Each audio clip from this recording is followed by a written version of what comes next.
I'd never been to jail before, so I went in there, toured the entire facility, multiple floors, the men's area and the female area, and cells that were designed for one person have three. You know, some folks are on the floor.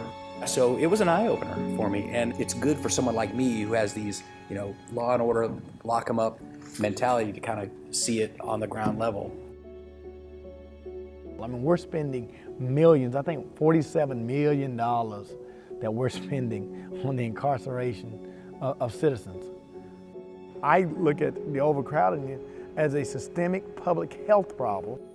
Keeping them incarcerated still becomes a greater burden or liability on the backs of the taxpayers. And so if we're paying $60 to $70 a day to incarcerate someone and their bail could only be $100, I don't think that that's good stewardship.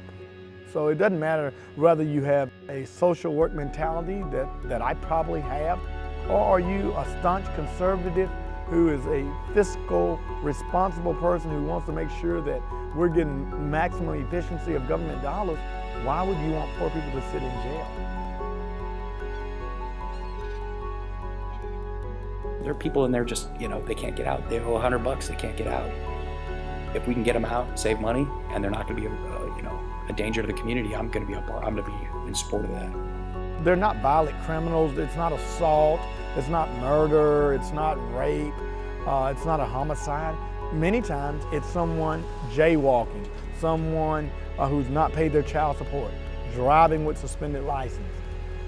These low-level offenders, you know, people that are homeless, panhandlers, non-violent, small amounts of drugs, let's find a way to clear them out. Poor people sit in jail because they don't have bail. Many times they're innocent because we're innocent until proven guilty. And so it's not prison.